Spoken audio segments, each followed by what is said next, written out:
Holiday officially begins Sunday night, and it comes amid a rise of anti-Semitism across our state and our country.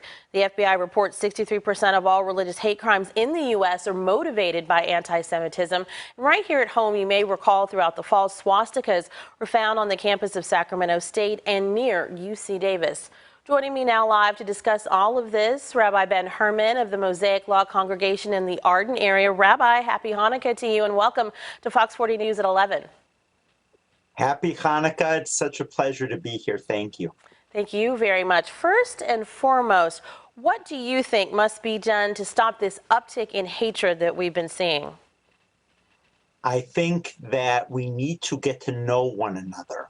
We need to embrace others. This past weekend, I had a program called Roots where we had an Israeli and a Palestinian who had shared there was not common space until they created a center for Israelis and Palestinians in the West Bank to meet one another.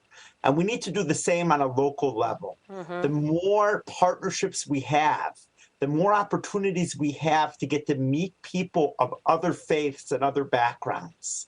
What I would say to those who have not met people from the Jewish community is, come here to Mosaic Law, meet my family. We'll have you over for a Shabbat dinner. There we go. The more that we get to know one another and develop relationships, the less hatred, the less ignorance, and the less anti-Semitism there will be.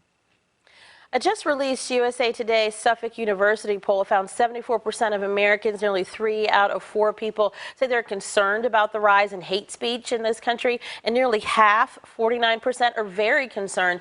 To those who are taking part in creating this hate, from celebrities like the man who used to call himself Kanye West to anonymous users on social media, what is your message beyond just get to know somebody who may be different than you?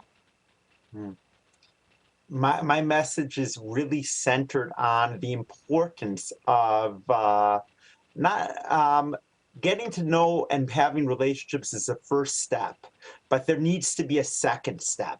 It requires education. It requires really, like Kyrie Irving, getting to meet with Adam Silver.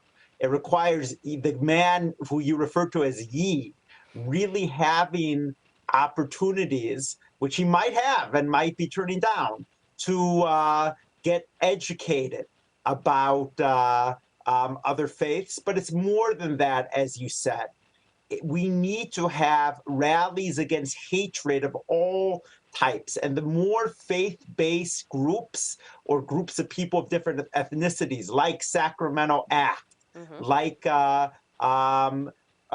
joining with Western service workers and other organizations, the more we can join together in standing united and saying we are against hate speech, we are against anti-Semitism, racism, Islamophobia, the more we can do that together, the stronger we will be as a community.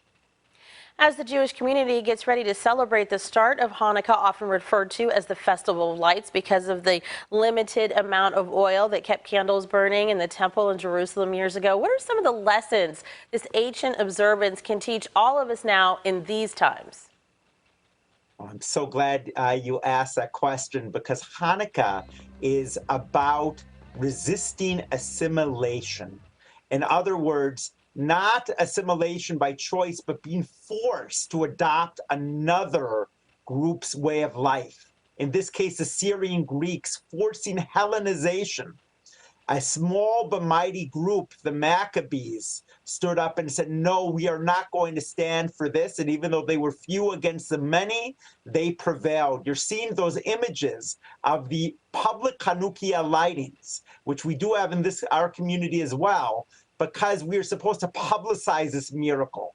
We're supposed to show pride that we are able to practice our religion in this country, that we are proud to be of the Jewish faith, and the ability to resist those who try to force us to be other than what we are.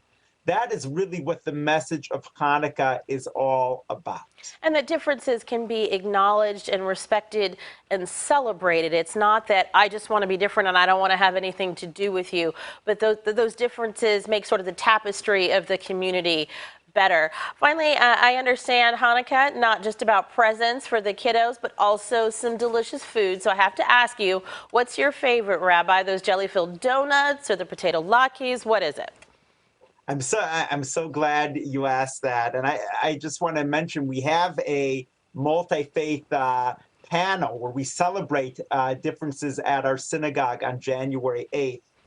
As for foods, I love the different varieties of latkes, whether it be zucchini, apple, cinnamon, chocolate.